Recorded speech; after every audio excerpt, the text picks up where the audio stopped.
Good morning. Hello, everyone. Welcome back to the channel. Today, we're diving into the most important news stories of the day from the United States and around the world. So grab a coffee, sit back, and let's get started with today's top headlines. From the United States, the Federal Reserve has announced it will begin winding down its unprecedented $200 billion Emergency Market Stabilization Fund starting January 2026. The phased withdrawal signals growing confidence in economic recovery, but has sparked debate among analysts about timing. The Dow Jones responded with moderate volatility, closing 150 points down as investors weigh the long-term implications. In a major privacy crisis, healthcare provider Medsy's Health has confirmed a data breach exposing the complete medical records of 16 million patients. The compromised data includes sensitive health histories, prescription records, and treatment notes. Federal investigators are working to determine the source, while cybersecurity experts note hallmarks of sophisticated ransomware groups targeting healthcare systems. The White House has unveiled a $75 billion winter economic relief package targeting energy costs for American families. The initiative includes direct utility bill assistance and expanded tax credits for home weatherization, aiming to help approximately 40 million households during what forecasters predict will be a particularly cold winter season. Turning to environmental news, NOAA's winter outlook predicts dramatic climatic divergence across the country. Western states can expect 30 to 40% above average precipitation, offering drought relief, while the Southeast faces intensifying drought conditions with significant rainfall deficits, raising concerns about agriculture and wildfire risks. And in a healthcare breakthrough, the FDA has approved RespireShield, a new single-dose RSV vaccine, showing 94% effectiveness in clinical trials.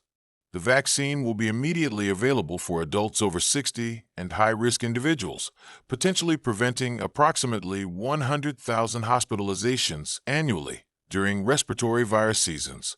Now, let's turn our attention to the top stories from around the globe.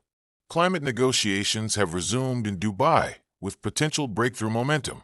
Developed nations have pledged to increase climate adaptation funding to $150 billion annually, with additional specific funding for loss and damage in vulnerable nations. The draft agreement includes unprecedented accountability measures demanded by Pacific Island and African delegates. In Europe, the EU has officially implemented its digital services tax, imposing a 3% levy on large tech companies' revenues. The measure primarily affects American tech giants and could generate 8 to 10 billion euros annually. Washington has already condemned the tax as discriminatory and threatened proportional tariffs, setting the stage for a major transatlantic trade dispute. Geopolitical tensions are escalating in the South China Sea as Vietnam joins the Philippines in protesting China's recent aggressive maneuvers. Satellite imagery shows new Chinese dredging activity near contested islands, while the United States has deployed a carrier strike group for what it terms enhanced freedom of navigation operations. In transformative economic news from Africa, Kenya has announced discovery of massive lithium deposits that could supply up to 15% of global demand. President Ruto stated Kenya will pursue a value-added strategy with domestic processing facilities, potentially positioning the country as a major player in the global battery supply chain. And in scientific advancement, researchers at CERN have announced preliminary evidence of what could be a new fundamental force of nature. Data from the upgraded Large Hadron Collider suggests interactions not explained by established physics, potentially representing the most significant breakthrough in fundamental physics since the Higgs boson discovery. That's all for today's news, folks.